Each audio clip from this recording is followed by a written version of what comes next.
Hello students, myself Rajesh Upadhyay. You are most welcome in my YouTube channel ICSE Java 100%, where I am covering full Java syllabus for ICSE board student of class 9th and 10th. This channel ICSE Java 100% is beneficial for those students also who are Java beginners, means who want to learn Java from the beginning. So you are requested to subscribe my channel ICSE Java 100% and press the bell icon so you can get my latest video. Let me see some more operator. कुछ और operator देखते हैं. अगला operator है increment decrement operator. Increment decrement operator क्या है? Increment decrement operator अपने operand की वैल्यू एक बढ़ाते हैं या एक घटाते हैं. अपने ऑपरेंड की वैल्यू एक बढ़ाते हैं या एक घटा देते हैं, सब्ट्रैक्ट कर देते हैं. These operators are used to increase or decrease the value of their operands by 1. These operators works in two ways. Increment decrement operator works in two ways. First is postfix increment decrement. Increment means plus plus, decrement means minus minus. This is the form in which they are written: a plus plus, a minus minus. Post increment and post decrement. How it works? Postfix increment decrement operator कैसे काम करते हैं? First use same value then change the value of its operand. मतलब ये पहले same value जो इनको value assign की गई वही वैल्यू इस्तेमाल करते हैं तब अपने ऑपरेंड की वैल्यू बढ़ाते हैं. सिंपल सा एग्जांपल है, जैसे आपने लिखा इंट के m, value of k is 5 and you have written m equal to k plus plus, m equal to k plus plus. Then what will be the value of k and m? Initial value k की क्या है? 5 है. हमने बताया यहाँ post fix increment लगा है क्योंकि प्लस प्लस है, इंक्रीमेंट लगा है. तो यहाँ क्या होगा, k की इनिशियल वैल्यू जो है, k की इनिशियल वैल्यू क्या है? 5, वो जाएगी m में, तब k की वैल्यू बढ़ेगी. मतलब सेम वैल्यू यूटिलाइज होगी तब वो अपने ऑपरेंड की वैल्यू चेंज करेगा. तो m में k की वैल्यू जाएगी, m में k की वैल्यू जाएगी. कौन सी वैल्यू? जो इनिशियल वैल्यू थी, क्या थी? 5. तो यहाँ पे क्या हो जाएगा, m की वैल्यू हो जाएगी 5, m की वैल्यू 5 हो जाएगी और k की वैल्यू 6 हो जाएगी. k की वैल्यू 6. यहाँ क्या हुआ, वैल्यू एक बढ़ा लेकिन पहले k की वैल्यू असाइन होगी तब बढ़ेगा. पोस्ट फिक्स इंक्रीमेंट इसी तरह काम करता है. जैसे मान लीजिए आपने लिया है इंट p और n, p और n की वैल्यू 3 है और आपने लिखा p equal to n minus minus, n minus minus. क्या होगा p और n की वैल्यू? n की वैल्यू पहले p में जाएगी, पोस्ट फिक्स है तो पहले initial value same value, I have written same value will be use. Same value use होगी तो p में क्या जाएगा? p में जाएगा आपका, p की वैल्यू हो जाएगी n, दैट इज 3, और n की वैल्यू एक घट जाएगी, सब्ट्रैक्ट हो जाएगी, n की वैल्यू हो जाएगी 2, n की वैल्यू 2 हो जाएगी. इनिशियल वैल्यू पहले जाएगी तब वो सब्ट्रैक्ट हो गया, इंक्रीमेंट होगा. इस तरह से ये पोस्ट फिक्स इंक्रीमेंट डिक्रीमेंट है. आगे आता है prefix increment decrement. Prefix increment decrement में plus plus a minus minus a होता है. Plus plus a minus minus a, and a is the variable, any variable you can take. इसमें क्या होता है, first value is change then use. first change the value, first the value of variable is changed, then it is utilized. For example, int k comma m,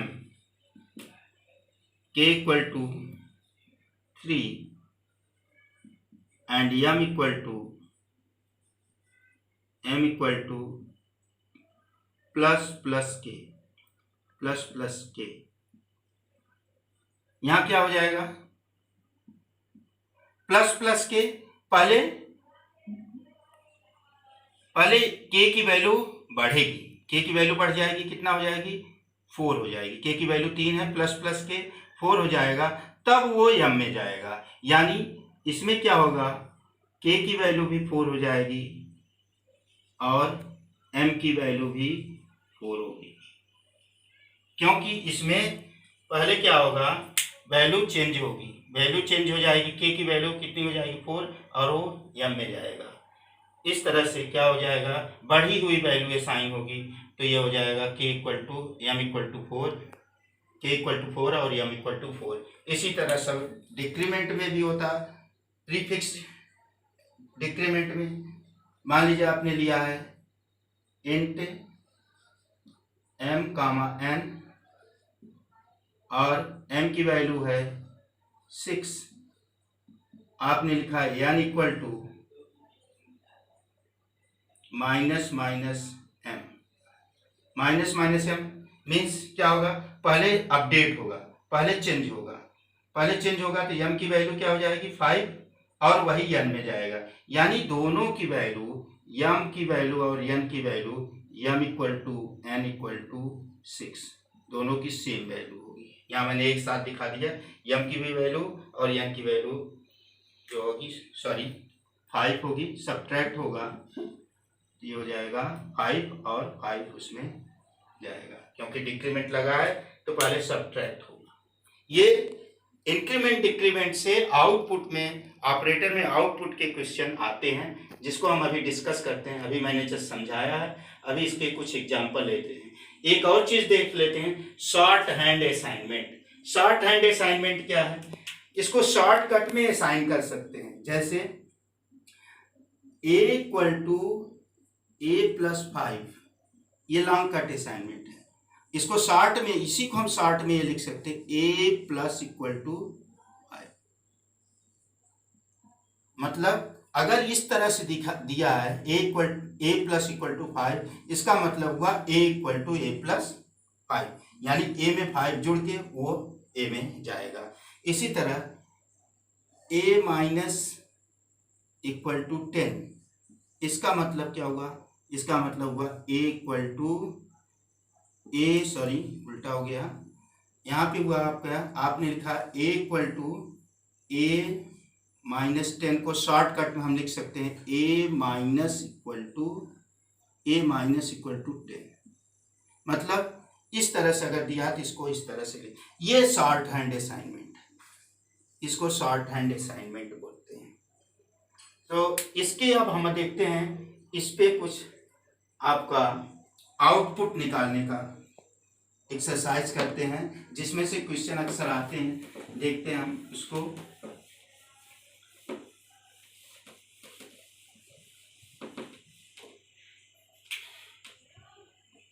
Suppose that two variable are there, int k comma m. Value of k equal to 3, and it is written m equal to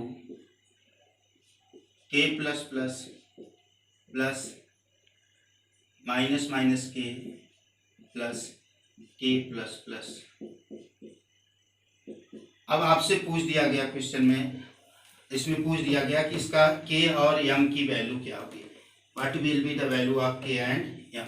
इसको गलतियां हो जाती हैं, देखिए आसान तरीके से कैसे निकालते हैं जिसमें आपको गलतियां ना होने पाए।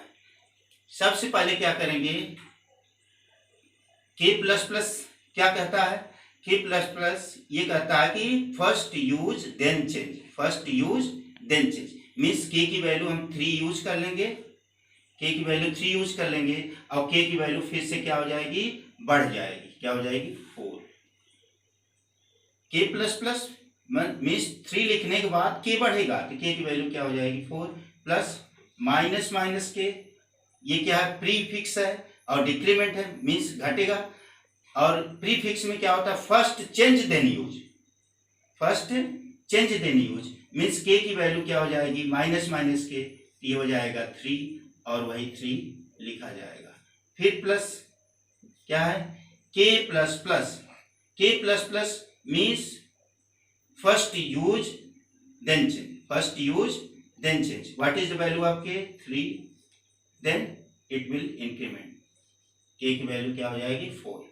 तो m की वैल्यू क्या हो जाएगी, value of m will be 9, m की वैल्यू हो जाएगी 9 और k की वैल्यू क्या हो जाएगी 4। ये आपका आउटपुट हुआ। अगर आपसे क्वेश्चन पूछा जाता है इस तरह से मिक्स करके देते हैं, कैसे आप निकालेंगे। एक और एग्जांपल लेते हैं, इंट a इक्वल टू 5। अब इसको कभी कभी शॉर्ट हैंड असाइनमेंट में ही पूछ देते हैं इस तरह से, a plus equal to a plus plus plus minus minus a plus plus plus a, ये अर्थमेटिक ऑपरेटर एडिशन के लिए, और ये इंक्रीमेंट डिक्रीमेंट ऑपरेटर ये साथ में जो लगा, इसमें देखते हैं कैसे निकाला जाएगा। एक ही आप एक ऑपरेटर है, एक वेरिएबल है, उसी में असाइन होके वैल्यू आ रही है इंक्रीमेंट डिक्रीमेंट ऑपरेटर के साथ। देखते हैं कैसे निकालते हैं। इसको पहले एक्सटेंड कर लीजिए, इसको शॉर्ट कट में दिया है, इसको लॉन्ग कट में कैसे कर लेंगे। a प्लस इक्वल टू का मतलब क्या होता है, a equal to a plus, a plus equal to का मतलब क्या होता है a equal to a plus, means इसको हम एक्सटेंड कर देंगे तो ये हो जाएगा a equal to a plus, बाकी ये सारी चीजें लिख लेंगे a plus plus plus minus minus a plus plus plus a। एक ही ये है, ऐसा नहीं कि ये की वैल्यू ये आएगी और इसे की वैल्यू a आएगी, एक ही वेरिएबल है। अब इसको असाइन कर दीजिए, a की वैल्यू क्या है बिगिनिंग में 5 plus a plus plus first use then change, first use then change means value of a will be sorry yes first use then change means a plus plus will be 5, a will be 5, now a will be 6। यहाँ क्या किया हमने, a की value 5 use किया तब वो a की value change हुई, फिर प्लस किया माइनस माइनस a की लेटेस्ट वैल्यू क्या है 6, ये माइनस माइनस a है प्रीफिक्स है, इसमें क्या होगा first change then use, first change then use, तो पहले चेंज होगा ये 5 हो जाएगा तब ये लिखा जाएगा 5। फिर प्लस है plus plus a, plus plus A prefix है, क्या होगा पहले चेंज होगा फर्स्ट चेंज देन यूज, तब ए की वैल्यू 6 हो जाएगी और ये आपका यहाँ पे आ जाएगा 6। अब इसको ऐड कर देंगे, ये हो जाएगा 5 5 15 15 6 21, ए की वैल्यू 21। ध्यान दीजिएगा यहाँ पे इस वाले ए की वैल्यू, यहाँ पे ये ए की वैल्यू नहीं होगी, ये होगी जो असाइन होके आ रहा है, क्योंकि इसका प्रेसिडेंस नंबर ज़्यादा होता है, तो ये वाला जो असाइन होके आ रहा वो होगा। तो इस तरह से आउटपुट तमाम क्वेश्चन आते हैं जिसमें आपको निकालना होता है। और एक दो एग्जांपल देखते हैं, ये आया 21। अगला देखते हैं, कभी प्रिंट के साथ पूछ देता है int k equal to 5 system out println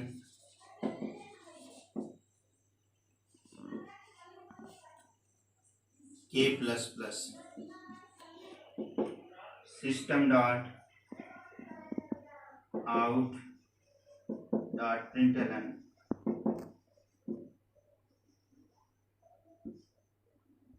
minus minus k system dot out dot println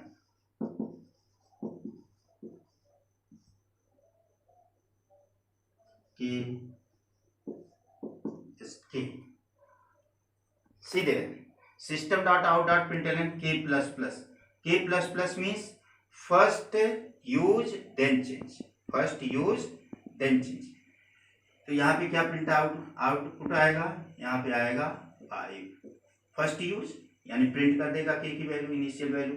अब के की वैल्यू बढ़ जाएगी, कितनी हो जाएगी 6 हो जाएगी। अब यहाँ क्या हो रहा, system dot out dot println minus के में क्या हो रहा, फर्स्ट चेंज, पहले चेंज होगा, फिर ये 5 हो जाएगा और उसको प्रिंट कर देगा, यहाँ पे 5 हो जाएगा।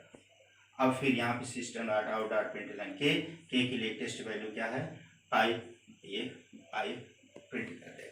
इस तरह से तमाम क्वेश्चन आपके ऑपरेटर से रिलेटेड आते हैं, जिनको आप इस तरह से निकालेंगे और I hope you will not do the mistake in the calculation. जब पेपर सॉल्व करने लगेंगे उसमें और मिलेंगे तो हम उसमें आपको और बताएंगे। अब हम आप देखते हैं operators according to number of operand, operators according to number of operands. Operators according to number of operand, operand की संख्या के आधार पर कितने ऑपरेटर्स होते हैं, 3 ऑपरेटर्स होते हैं। There are 3 operators according to the number of operands.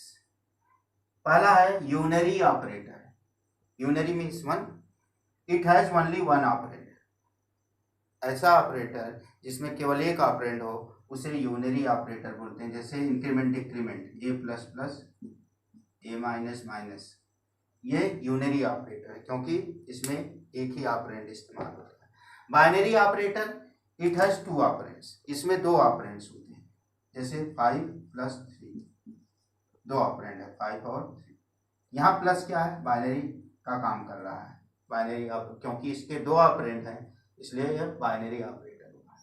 तीसरा इंपॉर्टेंट है टर्नरी और कंडीशनल ऑपरेटर्स, टर्नरी और कंडीशनल ऑपरेटर जिसका साइन है question mark colon. It has 3 operands, it stores the value depending upon the condition, it stores the value depending upon the condition, means condition is checked and according to that condition it stores the value. Syntax इसका है expression 1 question mark, expression 2 expression 3 semicolon, means यहाँ पे condition check होती है। अगर इसका answer true या false, इस यहाँ पे ऐसी कंडीशन लिखी जाती है जिसका आंसर ट्रू या फॉल्स में आता है। अगर ये यहाँ पे ट्रू आएगा तो ये इवेल्युएट होगा, अगर यहाँ पे फॉल्स आएगा तो ये इवेल्युएट होगा। Means depending on if expression 1 is true then expression 2 is evaluated, if expression 1 is false then expression 3 is evaluated. यहाँ पे अगर ट्रू आएगा तो एक्सप्रेशन, अगर यहाँ ट्रू आएगा तो एक्सप्रेशन 2 इवेल्युएट होगा, अगर यहाँ पे फॉल्स आएगा तो एक्सप्रेशन 3 इवेल्युएट होगा। इसका क्वेश्चन ज़्यादातर आते हैं इफ एल्स से, यानी ये दिया रहेगा इफ एल्स में कन्वर्ट करने के लिए, या इफ एल्स दिया है इसमें कन्वर्ट करने के लिए इसका इस्तेमाल करते हैं। एग्जाम्पल एक छोटा सा हमने लिया है, बहुत अभी हम एक्सप्लेन नहीं कर रहे हैं एग्जाम्पल्स, जब हम ऑपरेटर ख़त्म कर लेंगे तो वहाँ पे बहुत सारे हम और भी एग्जाम्पल लेंगे। यहाँ पे result equal to mark greater than 50 question mark P F colon F. यहाँ क्या होगा, रिजल्ट की वैल्यू या तो पी होगी या तो एफ होगी। रिजल्ट की वैल्यू क्या होगी, या तो पी या तो एफ, डिपेंड करता है। अगर मार्क जो है मार्क्स की वैल्यू 50 या उससे ज़्यादा होगी, अगर यहाँ ट्रू आएगा, अब डिपेंड करता है कि मार्क्स कितना है, मार्क्स की वैल्यू 50 या उससे ज़्यादा आएगी तो पी होगा, अगर मार्क्स की वैल्यू 50 से कम आएगी तो एफ होगा। ये आपका ऑपरेटर हुआ according to number of operand. एक और ऑपरेटर है जो अक्सर पूछा जाता है, वो है न्यू ऑपरेटर।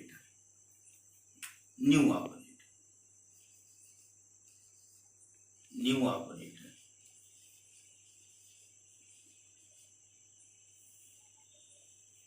न्यू ऑपरेटर क्या है? New operator is used to create the object and allocate the memory. New operator, it is used to create object and allocate the memory for object and array। ये पूरी definition है। ये किस लिए होता है? ऑब्जेक्ट क्रिएट करने के लिए और मेमोरी एलोकेट करने के। न्यू ऑपरेटर का मेन यूज है ये कि वो ऑब्जेक्ट क्रिएट करता है और ऑब्जेक्ट के लिए या एरे के लिए मेमोरी एलोकेट करता है। मोस्टली जब ऑब्जेक्ट क्रिएट करते हैं, जैसे मान लीजिए कार है, क्लास का नाम है कार। अब इसका ऑब्जेक्ट हमें क्रिएट करना है तो क्या लिखेंगे? Car Alto